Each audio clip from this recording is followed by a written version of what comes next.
నమస్తే, జై శ్రీరామ్. మీ రైతు బిడ్డ, ముద్దు బిడ్డ. అందరికీ కూడా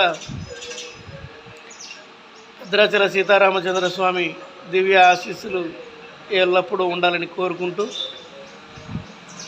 ఇప్పుడు ఎండాకాలం పెళ్ళిళ్ళ సీజన్ వచ్చింది కాబట్టి ఒక్క రెండు మొక్కలు మాట్లాడుకుందాం. అంటే నా ఆలోచనని మీకు చెప్తున్నా. అది తప్పైనా ఒప్పైనా మీరు ఒకసారి ఆలోచించండి. దీని యొక్క పేరేంటంటే మర్యాద. అసలు మర్యాద అంటే ఏంటి? లక్షలు పెట్టిన మర్యాదను కొనుక్కోలేదు, డబ్బులు పెట్టి. గుర్తుపెట్టుకోండి, డబ్బులు పెట్టి లక్షలు డబ్బులు పెట్టిన మర్యాదను కొనుక్కోలేదు. కానీ ఇప్పుడు ఎండాకాలం పెళ్ళిళ్ళ సీజను. ఒక కోటీశ్వరుడు మనల్ని పెళ్ళికి పిలిచిండు. మనం పెళ్ళికి వెళ్ళాం.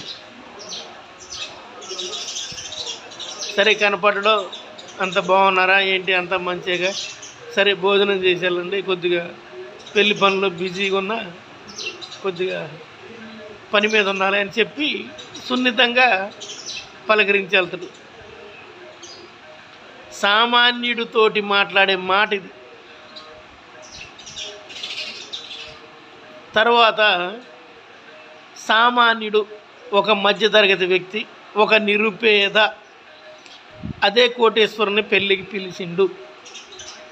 నిరుపేద ఇంట్లో పెళ్ళికి పిలిచిండు కోటేశ్వరుని. ఆ కోటేశ్వరుడు కారు వేసుకొని వచ్చింది. కారు ఆగంగానే, నానా ఎవరో వచ్చారు నాన్న కారు వేసుకొని అని, అంత అడావుడి పెళ్ళిలో, అంత పనిలో ఎంతో ఇబ్బంది పడుతూ ఉన్నా సరే, పిల్లగాడు పిలిచినని గబగబ నాన్నగారు లుంగి కట్టుకొని గబగబ తువాలు భుజాన్ని వేసుకొని వచ్చి, బాబుగారు, అబ్బాయి గారు, బాబుగారు, పెద్దవారు, నాన్నగారు రాలేదండి, సరే రండి, అరే కుర్చీ తీసుకురా నాన్న. కుర్చీ వేసి కూర్చోబెట్టి, ఒక 10 నిమిషాలు ఆగండి, తర్వాత భోజనాలు ఏర్పాటు చేస్తారండి, ఆగండి, కూర్చోండి. సరే సరే అంటారు వాళ్ళు, కోటీశ్వరులు. తరువాత భోజనాల దగ్గరికి మనమే తీసుకెళ్ళి, సార్ వచ్చారు, కూర్చోబెట్టి,